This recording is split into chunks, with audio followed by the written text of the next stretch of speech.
शक्तिकांत दास ने एक बार फिर कहा है कि क्रिप्टो वित्तीय स्थिरता के लिए एक बड़ा खतरा है।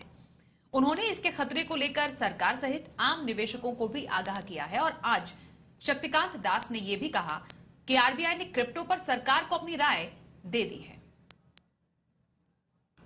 As far as government is concerned, I cannot reply. It's for the government to reply. Revenue Secretary is here, Chairman CBIC is here. But as you know, the government has announced that they are coming out with a discussion paper.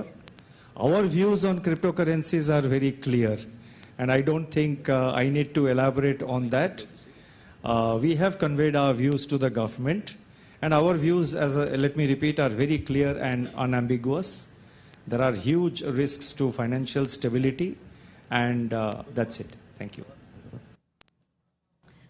इस बीच crypto की कीमतों में तो भारी गिरावट हम देख ही रहे हैं, लेकिन अब इस जगह पर नौकरी करने वाले, इस स्पेस में नौकरी करने वाले भी मुसीबत में नजर आ रहे हैं।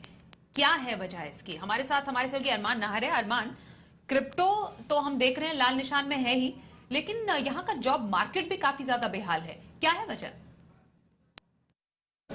देखिए, आरबीआई गवर्नर ने तो जो क्रिप्टो करेंसी को एक खतरा बताया ही है स्टेबिलिटी के हिसाब से, जो ग्लोबली जो क्रिप्टो करेंसी एक्सचेंज है वहां से भी इंटरेस्टिंग खबरें आती हुई दिखी हैं।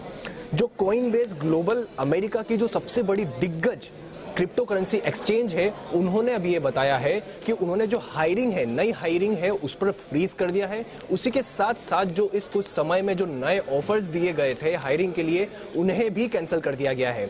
जो पेन हमें क्रिप्टो में देखने के लिए मिल रहा है वो हायरिंग पे अच्छा खासा फैलते हुए दिख रहा है। सिर्फ ये मार्केट यूएस के लिए ही नहीं, अगर भारत के एक्सचेंजेस देखेंगे जहां पे वजीर एक्स या यूनोकॉइन अगर आप देखेंगे, वहां पर भी ये सेम चीज होती हुई दिख रही है कि उन्होंने भी जो फिलहाल जो हायरिंग है उसकी सीमा को बहुत धीरे कर दिया है, उस गति को बहुत धीरे कर दिया है।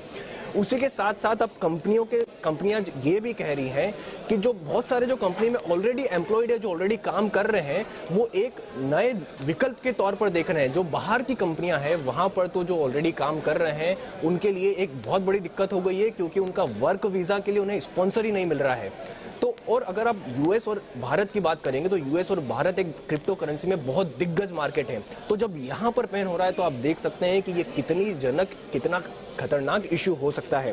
तो ओवरऑल अगर आप देखेंगे तो ये सिर्फ आरबीआई नहीं, एक्सचेंजेस सिर्फ यूएस के ही नहीं, भारत के भी सब जगह पर ये जॉब के कारण और क्रिप्टो करेंसी के कारण अच्छा खासा पेन दिख रहा है।